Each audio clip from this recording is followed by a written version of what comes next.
துல்ஹஜ் மாதத்துடைய முதல் 10 நாட்களில் சிறப்புகள். கண்ணியத்துக்குரியவர்களே, அல்லாஹ் ரப்புல் ஆலமீன் இந்த சமூகத்திற்கு செய்த மிகப்பெரிய அருள் என்னவென்றால், அல்லாஹ் ரப்புல் ஆலமீன் நன்மையான மாதங்களையும் நன்மையான நாட்களையும் நன்மைகளை அதிகப்படுத்தி தரக்கூடிய விஷயங்களையும் தீமைகளை அழிக்கக்கூடிய காரியங்களையும் அல்லாஹ் இந்த சமூகத்துடைய வாழ்நாளை அல்லாஹ் சுருக்கி இருந்தாலும் அந்த வாழ்நாளுக்குள் அல்லாஹ் அதிகப்படுத்தி தருகின்றார். ரமதான் முடிந்தால் அடுத்த நன்மைகள், அந்த மாதம் முடிந்தால் அடுத்த நன்மைகள் என்று அல்லாஹ் ரப்புல் ஆலமீன் ஒவ்வொரு மாதமும் சில நாட்களை அல்லாஹ் கணக்கிட்டு அந்த நாட்களில் அல்லாஹ் ரப்புல் ஆலமீன் அருள் செய்து மூமின்களுடைய ஈடேற்றத்திற்கு அல்லாஹ் ரப்புல் ஆலமீன் உதவி செய்கின்றார். கண்ணியத்துக்குரியவர்களே, அந்த அடிப்படையில் ரமதானுடைய மாதத்திற்கு பிறகு அல்லாஹ்விடத்திலே மிக கண்ணியமான, அல்லாஹ்விடத்திலே மிக சிறப்பு பெற்ற நாட்களை இன்ஷா அல்லாஹ் நாம் அடையப் போகின்றோம். அந்த நாட்கள் தான் துல்ஹஜ் மாதத்துடைய முதல் 10 நாட்கள். அல்லாஹ் ரப்புல் ஆலமீன் அவனுடைய புத்தகம் அல் குர்ஆனிலே சூரா ஹஜ்ஜுடைய 28வது வசனத்திலே ஹஜ்ஜை பற்றி இப்ராஹிம் அலைஹிஸ்ஸலாம் அவர்களை அறிவிக்க சொல்லுகின்றான். அப்போது அல்லாஹ் ரப்புல் ஆலமீன் ஹஜ்ஜுக்கு வருபவர்கள் செய்யக்கூடிய காரியத்தை பற்றி சொல்லும் பொழுது கணக்கிடப்பட்ட அந்த நாட்களில் அவர்கள் அல்லாஹ்வை புகழ்வார்கள். இமாம் இப்னு அப்பாஸ் ரலியல்லாஹு அன்ஹுமா கணக்கிடப்பட்ட நாட்களில் அல்லாஹ்வை புகழ்வார்கள் என்று அல்லாஹ் கூறுகிறானே, அந்த கணக்கிடப்பட்ட நாட்கள் எதுவென்றால் ஐயாமுல் அஷ்ர் அல்-அவாயில் மின் துல்ஹிஜ்ஜா, துல்ஹஜ் மாதத்துடைய முதல் 10 நாளை தான் அல்லாஹ் இங்கே குறிப்பிடுகிறான் என்று இப்னு அப்பாஸ் ரலியல்லாஹு அன்ஹுமா அவர்கள் சொன்னார்கள். அல்லாஹ் ரப்புல் ஆலமீன் சூரத்துல் ஃபஜ்ரை ஆரம்பம் செய்கிறார், வல் ஃபஜ்ர் வ லயாலின் அஷ்ர்.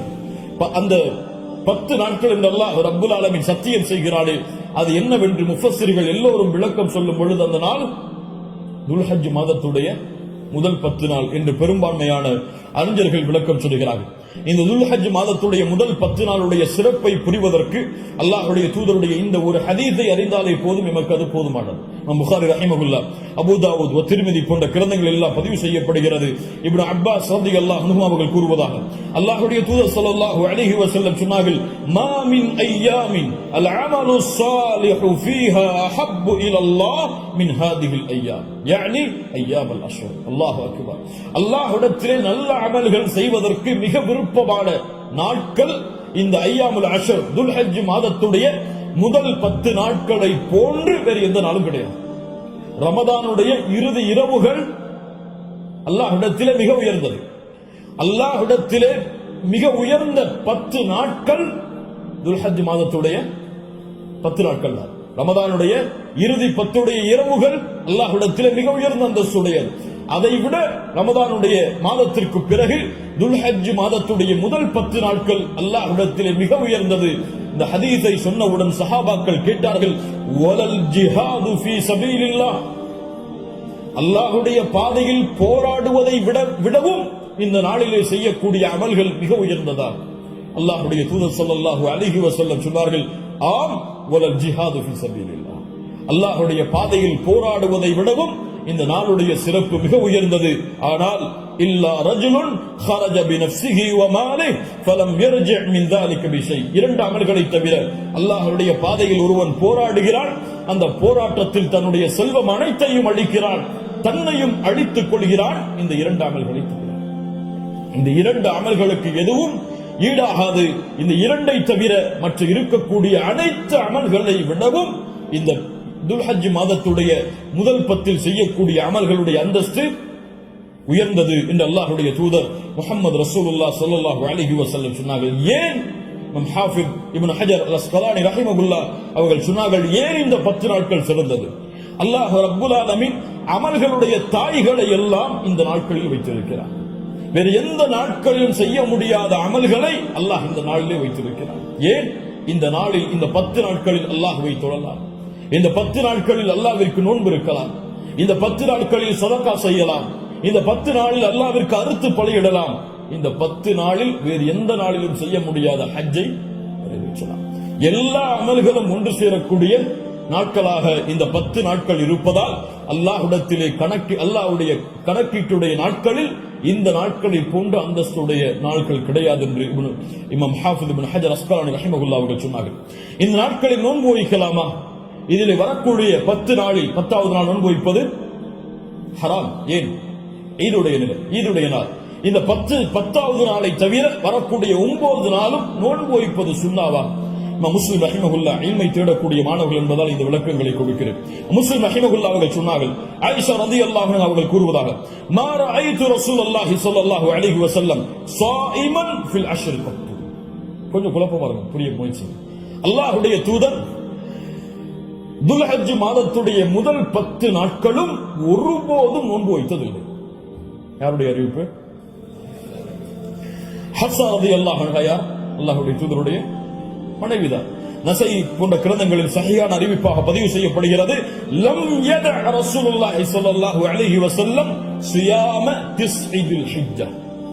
அல்லாஹ்வுடைய தூதர் ஸல்லல்லாஹு அலைஹி வஸல்லம் துல்ஹஜ் மாதத்துடைய முதல் 9 நாளும் எப்போதும் நோன்பை விட்டதில்லை. ஒரு ஹதீஸ் என்ன சொல்கிறது? இப்ப இரண்டுக்கும் முரண்பாடு வருகிறது, இரண்டையும் மறுத்து விடலாமா? உலமாக்கள் இரண்டையும் எப்படி சேர்த்து புரிவது என்பதை சொல்லுகிறார். இல்மை புரிந்து கொள்வதுடைய அடிப்படை. எப்படி இரண்டையும் சேர்த்து பார்ப்பது? ஆயிஷா ரலியல்லாஹு அன்ஹா என்ன சொல்கிறார்கள்? முதல் இரண்டு அடிப்படைகள் புரிவது. முதல் அடிப்படை, ஆயிஷா ரலியல்லாஹு அன்ஹா என்ன சொல்கிறார்கள்? அல்லாஹ்வுடைய தூதர் 10 நாளும் துல்ஹஜ் மாதத்திலே நோன்பு வைத்ததில்லை. ஏன் 10 நாளும் ஒருவரால் நோன்பு வைக்க முடியாது? ஏன்? 10ஆம் நாளில் ஈத் வருகிறது. அதனால் அல்லாஹ்வுடைய தூதர் 10 நாளும் என்று சேர்த்து சொல்கிறார்களே தவிர முதல் 9 நோன்பு வைக்கவில்லை என்று ஆயிஷா ரலியல்லாஹு அன்ஹா சொல்லவில்லை. 10 நாளும் சேர்த்து நோன்பு வைக்கவில்லை என்று ஆயிஷா ரலியல்லாஹு அன்ஹா சொல்கிறார்கள் என்று புரிந்தால் இது சிறந்தது.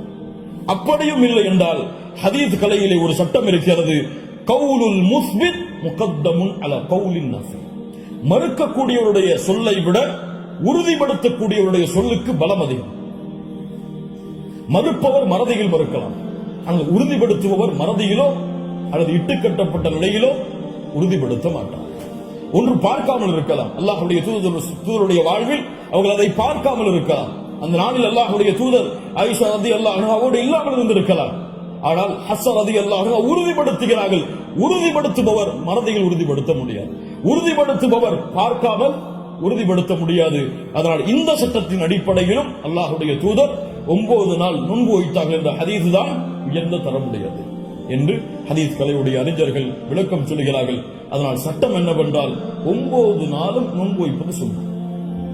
யாருக்கு இயலுமோ யாருக்கு முடியுமோ அவர்கள் துல்ஹஜ் மாதத்துடைய முதல் 9 நாட்களும் நோன்பு வைப்பது சுன்னா. 10வது நாள் நோன்பு வைப்பது ஹராம். நோன்புடைய சிறப்புகளை பற்றி நமக்கு தெரியும். அல்லாஹ்வுடைய பாதையில் ஒருவர் அல்லாஹ்வுடைய முகத்தை நாடி ஒரு நாள் நோன்பு வைத்தால் பஅதல்லாஹு வஜ்ஹஹு அனின் நாரி 70 ஹரீஃபா. ஹரீஃபா என்றால் ஆம். அல்லாஹ்வுடைய தூதர் ஸல்லல்லாஹு அலைஹி வஸல்லம் சொன்னார்கள், அல்லாஹ்வுடைய பாதையில் அல்லாஹ்வுடைய முகத்தை நாடி ஒருவர் ஒரு நாள் நோன்பு வைத்தால் அல்லாஹ் ரப்புல் ஆலமீன் அவருடைய முகத்தை நரகத்தில் இருந்து 70 ஆண்டுகள் தூரமாக்குகிறார். அல்லாஹ் அக்பர். அல்லாஹ் ரப்புல் ஆலமீன் அந்த பாக்கியத்தை நமக்கு கொடுப்பானாக. அல்லாஹ்வுடைய தூதர் ஸல்லல்லாஹு அலைஹி வஸல்லம் துல்ஹஜ் மாதத்துடைய முதல் 10 நாட்களில் வரக்கூடிய யௌம் அரஃபா, அரஃபாவுடைய தினத்துடைய சிறப்பை பற்றி சொன்னார்கள். மா மின் யௌமின் அக்ஸர மின் அய்யுஅதிகல்லாஹு ஃபீஹி அப்தன் மினன் நார் மின் யௌமி அரஃபா. அல்லாஹ் ரப்புல் ஆலமீன் அதிகமான நரக விடுதலையை கொடுக்கக்கூடிய நாள் அது அரஃபாவுடைய நாள் தான். அரஃபாவுடைய நாளில் அல்லாஹ் முதல் வானத்திற்கு வருகிறான். எப்படி வருகிறான்? ஏன் வருவான் தெரியாது.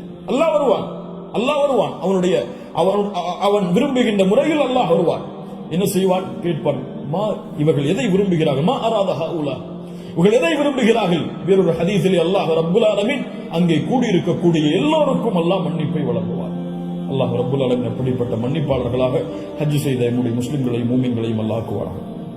அல்லாஹ்வுடைய தூதர் ஸல்லல்லாஹு அலைஹி வஸல்லம் சொன்னார்கள், அரஃபாவுடைய அந்த இடத்தில் ஒன்று கூற முடியாத மூமின்களை, ஹஜ்ஜுக்கு செல்ல முடியாத மூமின்களுக்கு அல்லாஹ்வுடைய தூதர் சொன்னார்கள், சியாமு யௌமி அரஃபா. அரஃபாவுடைய நாளில் நோன்பு வைப்பது அவருடைய முன் சென்ற ஒரு வருடத்துடைய பாவத்திற்கும் பின் சென்ற ஒரு வருடத்துடைய பாவத்திற்கும் பாவ மன்னிப்பாக இருக்கும். அல்லாஹ் அக்பர். முன் சென்ற வருடத்துடைய ஒரு வருட பாவம் பின் சென்ற வருடத்துடைய ஒரு வருட பாவத்திற்கு மன்னிப்பாக அமையும் என்று அல்லாஹ்வுடைய தூதர் ஸல்லல்லாஹு அலைஹி வஸல்லம் சொன்னார்கள். அல்லாஹ்வுடைய தூதர் ஸல்லல்லாஹு அலைஹி வஸல்லம் சொன்னார்கள், அஃதலுத் துஆ துஆஉ யௌமி அரஃபா. துஆக்களில் மிக சிறந்தது அரஃபாவுடைய தினத்தில் கேட்கப்படும் துஆவாகும். அல்லாஹ்வுடைய தூதர் ஸல்லல்லாஹு அலைஹி வஸல்லம் சொல்லிவிட்டு சொன்னார்கள், நானும் எனக்கு முன்னால் சென்ற நபிமார்களும் கூறிய வார்த்தைகளில் மிக சிறந்தது எது? லா இலாஹ இல்லல்லாஹ் வஹ்தஹு லா ஷரீக லஹ். லா இலாஹ இல்லல்லாஹ் வஹ்தஹு லா ஷரீக லஹ். இதுதான் மிகச்சிறந்தது. அரஃபாவுடைய தினத்தில் கேட்கப்படக்கூடிய துஆ. கண்ணியத்துக்குரியவர்களே, இந்த 10 நாட்களில் அதிகமான அமல் செய்யக்கூடிய மூமின்களாக இருப்போம். இந்த 10 நாளை எப்படி கண்ணியப்படுத்த வேண்டுமோ அந்த கண்ணியப்படுத்தினால் அல்லாஹ் ரப்புல் ஆலமீன் இந்த நாட்களுக்குரிய கூலியை எமக்கு கொடுப்பான். இறுதியாக சுருக்கமாக 5 நிமிஷம் உதுஹியாவுடைய ஒரு சிறிய சட்டத்தை மட்டும் கூறிவிட்டு, இந்த 10 நாட்களில் அடங்கி இருக்கக்கூடிய இந்த உதுஹியா என்ற கடமையுடைய ஒரு சிறிய சட்டம் என்னவென்றால், அல்லாஹ் ரப்புல் ஆலமீன் உதுஹியா என்றால் அல்லாஹுடைய பெயரை கொண்டு அல்லாஹுடைய முகத்தை நாடி ஒட்டகத்தையோ மாட்டையோ ஆட்டையோ யௌமுன் நஹர் யௌமுல் ஈத் அன்று அல்லது அய்யாமுத் தஷ்ரீக் அதற்கு தொடர்ந்து வரக்கூடிய 11, 12, 13 இந்த நாட்களில் அல்லாஹ்வை நெருங்குவதற்காக இந்த 3 விலங்கினங்களையும் அறுத்து பலியிடுதல் தான் உதுஹியா. அல்லாஹ் ரப்புல் ஆலமீன் கூறுகிறான், இன்னா அத்தைனாக அல் கௌசர். அல்லாஹ் ரப்புல் ஆலமீன் நபியே கௌசர் என்ற தடாகத்தை உமக்கு வழங்குகிறான். அதனால் ஃபஸல்லி லிரப்பிக வன்ஹர், அல்லாஹ்வை தொழு, அல்லாஹ்விற்கு அறுத்து பலியிடுங்கள். வன்ஹர் வஸ்பா, அல்லாஹ்விற்கு அறுத்து பலியிடுங்கள் என்று அல்லாஹ் ரப்புல் ஆலமீன் கட்டளையிடுகிறான். இந்த உதுஹியாவுடைய விஷயத்தில் உலமாக்கள் மத்தியிலே கருத்து வேறுபாடு இருக்கிறது.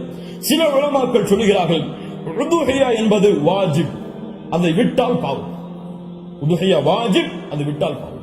ஆனால் ஜும்ஹூர் அஹ்லுல் இல்ம் உலமாக்களுடைய ஒட்டுமொத்த கூட்டத்துடைய கருத்து என்னவென்றால், பெரும்பான்மையான உலமாக்களுடைய கூட்டத்துடைய கருத்து என்னவென்றால், உதுஹியா சுன்னா, விட்டால் மக்ரூஹ், விட்டால் வெறுக்கத்தக்கது. அல்லாஹ்வுடைய தூதர் தங்களுடைய இறுதி 10 ஆண்டுகளில் ஒருபோதும் உதுஹியாவை தாங்கள் கரத்தால் அறுப்பதை விடவில்லை. இது சுன்னா, ஆனால் விட்டால் பெரும்பாவம் கிடையாது, வெறுக்கத்தக்கது. கண்ணியத்துக்குரியவர்களை யாருக்கு அல்லாஹ் வசதி செய்திருக்கிறானோ அவர்கள் எவ்வளவு விலங்கு அந்த ஆடுகளையோ மாடுகளையோ ஒட்டகங்களையோ அறுத்து பலியிட முடியுமோ அவர்கள் அறுத்து பலியிடலாம். ஒருவருக்கு ஒரு ஆடுதான்.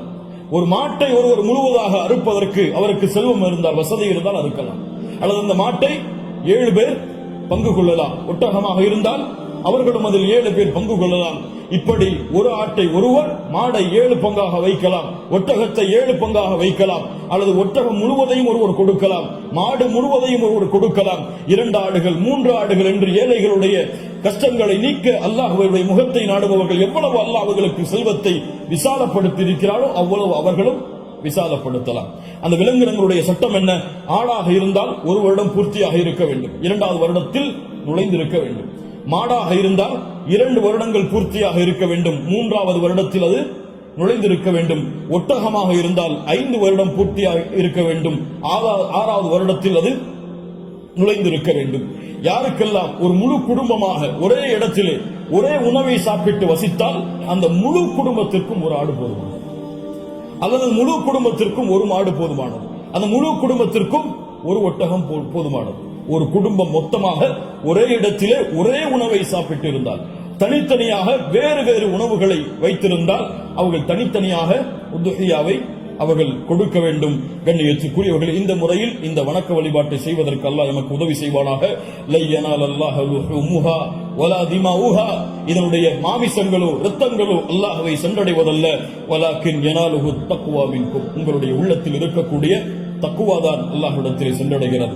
கண்ணியத்துக்குரியவர்கள், நபி இப்ராஹிம் அலைஹிஸ்ஸலாம், இஸ்மாயில் அலைஹிஸ்ஸலாம் அவருடைய தியாகத்தை நினைவு கூறும் பொருட்டு இப்ராஹிம் அலைஹிஸ்ஸலாம் தன்னுடைய மகனை அல்லாஹ் அறுக்க கட்டளையிட்ட போது, நான் அறுக்க தயாராகிறேன் என்று இப்ராஹிம் அலைஹிஸ்ஸலாம் அல்லாஹ்விற்காக தன்னுடைய அல்லாஹ்வுடைய கட்டளையை ஏற்க துணிந்ததை போன்று, யா அல்லாஹ் நீ கூறினால் எதையும் செய்வதற்கு நான் தயார் என்ற தன்மையை வெளிப்படுத்துவதற்கு தான் இந்த யௌமுன் நஹர் யௌமுல் ஈதுடைய தினத்தில் ஆடுகளையோ மாடுகளையோ ஒட்டகங்களையோ அறுக்கக்கூடிய கட்டளை அல்லாஹ் கொடுத்திருக்கிறார். இது ஒரு சடங்காகவோ சம்பிரதாயமாகவோ இல்லாமல் அல்லாஹ்விற்காக செய்யப்படக்கூடிய வணக்க வழிபாடாக எண்ணி இன்று நியத்து வையுங்கள். அல்லாஹ் எனக்கு கொடுத்த செல்வத்தின் அடிப்படையில் இன்ஷா அல்லாஹ் இதை நான் விசாலப்படுத்துவேன். என்னால் எவ்வளவு முடியுமோ அவ்வளவு அல்லாஹ்வுடைய பாதையில் அறுத்து பலியிட்டு ஏழைகளுக்கும் நானும் அதிலிருந்து உண்பேன். கண்ணியத்துக்குரியவர்களை, சிறந்தது என்னவென்றால் நாம் வாழக்கூடிய இடங்களில் அறுத்து பலியிடுதல் தான் சிறந்தது. நாம் வாழாத ஊர்களில் அறுத்து பலியிடுதல் சிறந்தது கிடையாது, உலமாக்களுடைய குர்ஆன் சுன்னாவுடைய ஆதாரங்களின் அடிப்படையில். அதனால் நாம் அறுத்து முழுவதுமாக நாம எடுத்துக்கொள்ளலாம், அல்லது ஏழைகளுக்கு முழுவதுமாக கொடுக்கலாம், உறவினர்களுக்கு முழுவதுமாக கொடுக்கலாம். இதிலே ஹதீஸ் அடிப்படையில் தெளிவான ஆதாரங்கள் எவ்வளவு பங்குகளை வைக்க வேண்டும் என்பதற்கு கிடையாது. ஆனால் 3 பங்காக வைத்து கொடுக்கப்பட வேண்டும் என்பது ஹதீஸ் கலையிலே ஹதீஸிலிருந்து இஜ்திஹாத் அதை ஆய்வு செய்து முடிவெடுத்த உலமாக்கள் இப்னு கையும் போன்றவர்கள் 3 பங்காக அதை வைத்து பங்கிட வேண்டும் என்று விளக்கம் சொல்கிறார்கள். இன்ஷா அல்லாஹ் அதுவும் சிறந்ததுதான். ஒரு பங்கு எமக்கு, இன்னொரு பங்கு உறவினர்களுக்கு, இன்னொரு பங்கு ஏழைகளுக்கும் கொடுத்து உதவலாம். அல்லது பங்குகள் முழுவதுமாக ஏழைகளுக்கும் கொடுக்கலாம். அதிலிருந்து நாமும் முழுவதுமாக சாப்பிடலாம். இதில் எந்த தவறும் கிடையாது. அல்லாஹ் ரப்புல் ஆலமீன் இன்னும் விளக்கங்கள் உங்களுக்கு தேவை இருந்தால் உலமாக்களை அணுகி அதை கேட்டுக்கொள்ளுங்கள். அல்லாஹ் ரப்புல் ஆலமீன் இந்த இறுதி 10 நாட்களை கண்ணியப்படுத்தக்கூடிய இந்த இறுதி 10 நாட்களில் அதிகமான அமல்களை செய்து அல்லாஹ்வுடைய பொருத்தத்தை பெறக்கூடிய நன்மக்களாக அல்லாஹ் ரப்புல் ஆலமீன் என்னையும் உங்களையும் ஆக்கி அருள் புரிவானாக. அஸ்ஸலாமு அலைக்கும் வரஹ்மத்துல்லாஹி வபரகாத்துஹு.